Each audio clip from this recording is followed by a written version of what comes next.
Hello दोस्तों, आपका स्वागत है मेरे YouTube चैनल कथा संगम में। मैं अंजलि आपके लिए एक बहुत ही मज़ेदार कहानी लेकर आई हूँ। आज की हमारी कहानी का शीर्षक है घमंडी चूहा। बंटी चूहा बहुत होशियार था। वह एक जंगल में रहता था। उसने अपना एक छोटा सा घर बना रखा था। जंगल के पास एक घर था, उसमें एक छोटा सा बच्चा रहता था। उस बच्चे के पास लॉन्ग बूट थे, लेकिन वह छोटे हो गए थे। उस लड़के ने वह फेंक दिए। बंटी चूहा, अरे ये जूते तो बहुत अच्छे हैं, मैं इसमें आराम से सो सकता हूँ। बंटी चूहा एक जूते को घसीट कर अपने घर के नीचे लाता है। दूसरा जूता लाने की उसकी हिम्मत नहीं थी, इसलिए वह उसे साफ करके उसमें अच्छे से सोने का बिस्तर बना लेता है। फूलों से उसे सजाता है। बंटी बहुत खुश रहता था। जंगल के और जानवर उसे देखने आते थे। जानवर जब उसको देखते तो बंटी चूहा बहुत नखरे में अपने जूते पर चढ़कर बैठ जाता था। एक दिन नटखट कबूतर बंटी से मिलने आया। नटखट कबूतर, बंटी भाई, बहुत सुंदर घर सजाया है और इस जूते ने तो 4 चांद लगा रखे हैं।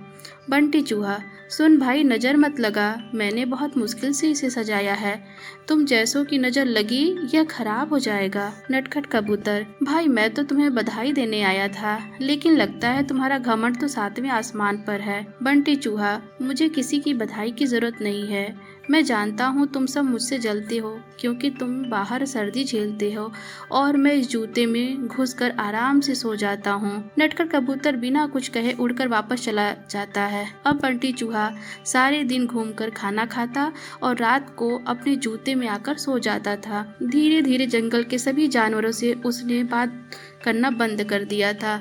अब उसका कोई दोस्त नहीं था। धीरे धीरे समय बीतने लगा। एक दिन रात के समय जंगल में तेज बारिश होने लगी। इन सब से बेखबर बंटी चूहा अपने जूते में आराम से सो रहा था। उसे बाहर के मौसम का पता ही नहीं था। बारिश का पानी बढ़ने लगा। जूते के तले में एक सुराख था, जिससे पानी जूते में भरने लगा। कुछ ही देर में बहुत सारा पानी जूते में भर गया। तभी बंटी चूहे की नींद खुली, लेकिन तब तक बहुत देर हो चुकी थी। पानी बढ़ता ही जा रहा था। उसे लगा कि वह अब मर जाएगा।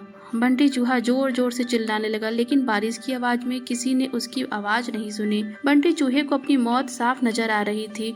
वह जोर जोर से उछलने लगा। उछलते उछलते वह जूते से बाहर निकलना चाह रहा था, लेकिन जूता इतना लंबा था कि वह बाहर निकल ही नहीं पा रहा था।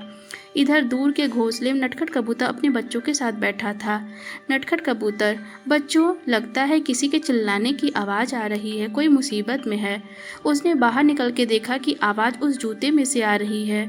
वह तुरंत समझ गया कि बंटी चूहा जूते में फंस गया है। नटखट कबूतर बिना देर किए किसी तरह उड़कर वहां पहुंच गया। वह जूते के ऊपर बैठ गया। उसने देखा बंटी चूहा डूब रहा है। बंटी चूहा, कबूतर भाई मुझे बचा लो, नहीं मैं मर जाऊंगा। नटखट कबूतर, क्यों, तुम्हें तो इस जूते के सिवा किसी की जरूरत ही नहीं थी। बंटी चूहा, भैया बचा लो, मैं घमंड में आ गया था। यह सुनकर नटखट कबूतर उसे अपनी चोंच से पकड़कर खींचने लगा, लेकिन बंटी चूहे का वजन ज्यादा था। नटखट कबूतर उसका वजन उठा नहीं पा रहा था। नटखट कबूतर, भाई रुको, मैं अभी बाकी जानवरों को बुला कर लाता हूँ। नटखट कबूतर जंगल में जाता है, लेकिन सभी जानवर बंटी चूहे की मदद के लिए मना कर देते हैं। तभी रास्ते में उसे कालू कौवा मिलता है। वह उसके साथ आ जाता है। दोनों मिलकर बंटी चूहे की एक टांग चोंच में दबाकर उड़ जाते हैं और उसे ऊपर बने घर में रख देते हैं। बंटी चूहा अपने किए पर बहुत पछताता है। अगले दिन वह जूते को खींचकर उल्टा कर देता है। उससे उसका पानी निकल जाता है। उसके बाद वह उस जूते को घसीट कर ले जाता है और नदी में फेंक देता है। यह देखकर नटखट कबूतर और कालू कौवा बहुत खुश होते हैं। फिर बंटी चूहा सब जानवरों के पास जाकर सबसे माफ़ी मांगता है। तो दोस्तों, आज की कहानी आपको हमारी कैसी लगी कमेंट में ज़रूर बताइएगा, और ऐसी ही मज़ेदार कहानी सुनने के लिए मेरे चैनल को लाइक और सब्सक्राइब करना ना भूल। Bye bye.